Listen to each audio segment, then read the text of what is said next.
to give you the opportunity to sign up for my program. And not only just sign up, I want to give you the opportunity to sign up for free. But yes, I do want something from you.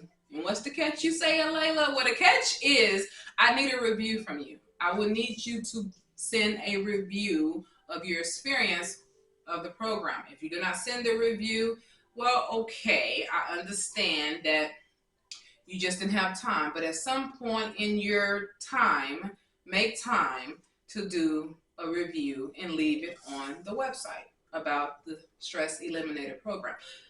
Okay, I want to keep reading. So I'm still at the introduction part.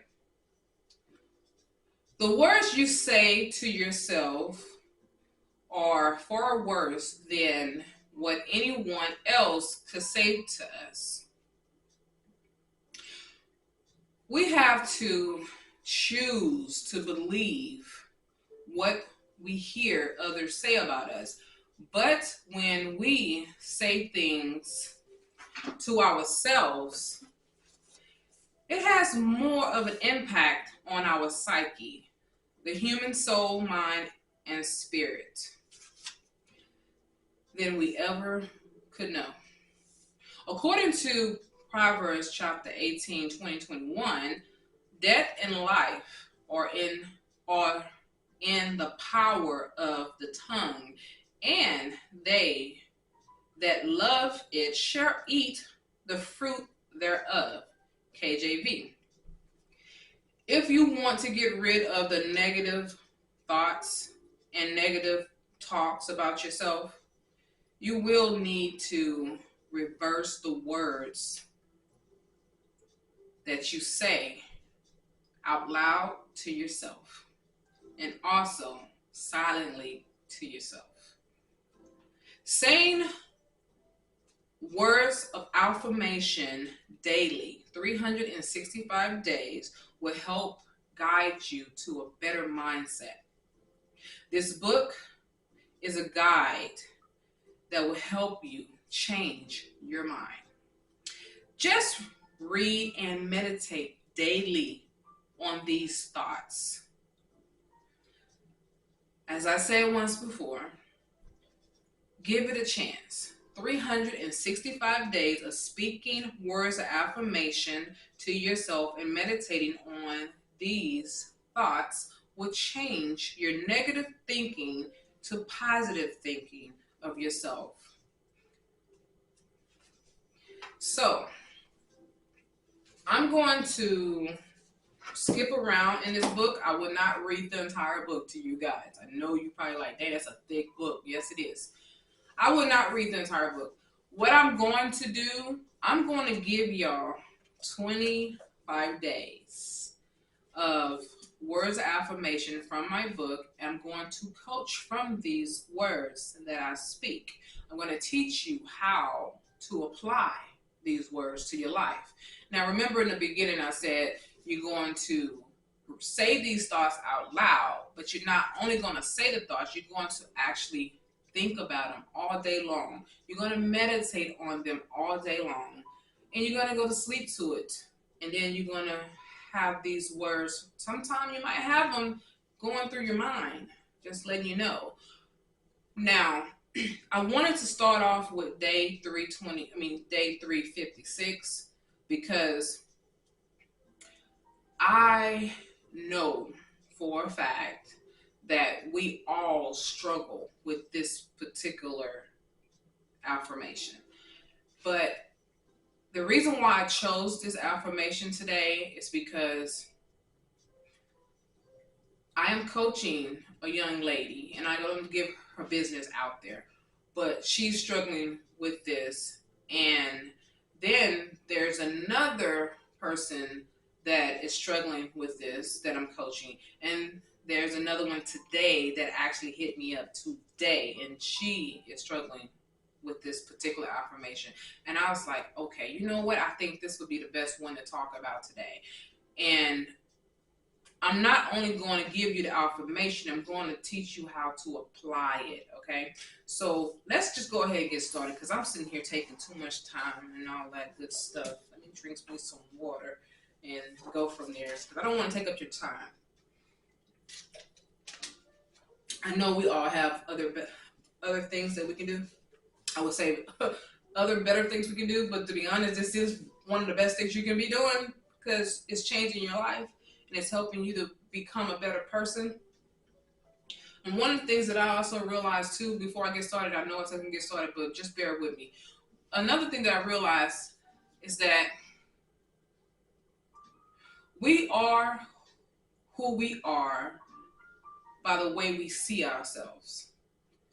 And we attract the people into our lives based on how we see ourselves. And I can give you an example. I just started rewatching the rerun of Girlfriends. And I know everybody don't know about that show, but for those of you who do, it's about 4 girls who are best friends and they have different aspects of life. There's one character, her name is Joan, and there's another character, her name is Tony, and then there's Maya and there's Lynn. So now I know you know what I'm talking about.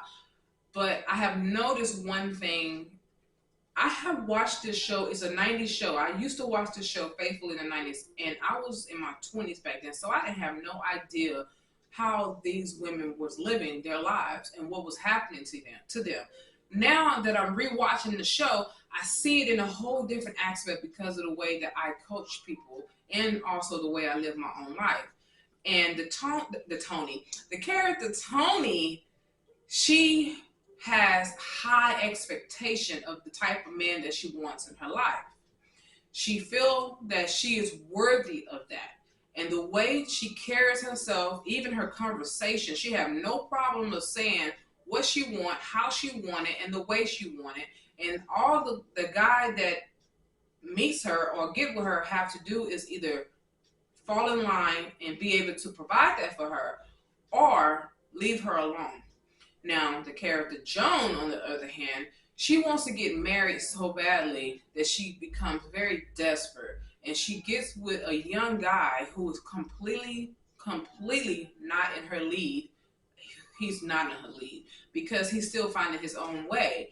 And not only is he finding his own way, he's a party animal. Now, Lynn, I don't want to talk about her. So let's go back to Joan. Joan, she's an attorney and she's a junior partner. So that means she have a lot to lose. One episode, she's with this young guy and they're out partying and they're having a good time. And she's feeling herself. She's having a great time. And he ended up giving her ecstasy, which is that pill that's like the party drug. And she finds out about it and freaks out. The point I'm making is that because of her desperation, she put herself in a bad situation where she let down her morals and her character to put herself in a situation where she thinks that this could be the one or it could happen for her, and she finds out that he's just totally just not the one for her. I feel that the way you see yourself is how you are going to get the mate that you want. You're going to attract what you are based on how you view yourself. Okay, so let's get on with it. Day 356. This is what is in the book that I wrote. And the affirmation is, I am deserving of love and respect, and I attract healthy and supportive relationships. This affirmation reflects a strong sense of self-worth and a positive intention for cultivating healthy relationships. Here are some ways to continue embracing this mindset and attract the kind of relationship you deserve. Number 1, self-reflection. Regularly reflect on your own values, needs, and boundaries. Understanding what you seek in a relationship will guide you towards attracting those who align with your values. Number 2, set boundaries. Clearly define and communicate your boundaries in relationships. Healthy relationships thrive on mutual respect and understanding each other's limits. Number 3, positive affirmation. Continue using positive affirmation to reinforce your sense of desires and deserving of love and respect. Affirmations can shape your mindset and attract positive experiences. Number 4, self-care. Prioritize self-care to nurture your physical, emotional, and mental well-being. When you care for yourself, you set a standard for others to treat you with the same level of care and respect. Number 5, choose quantity over quality. I had to say that. I'm going to say it again. Number 5, choose quantity over quality. Prioritize quantity and relationships over quality. Cultivate deep, meaningful connections with others who genuinely respect and appreciate you. Number 6, surround yourself with positivity. Surround yourself with people who uplift and support you. Positive relationships contribute to your overall sense of well-being and reinforce your worthiness. Number 7, trust your instincts. Trust your instincts when forming new relationships. If something feels off, take the time to explore those feelings and make decisions that align with your well-being. Number 8, communication.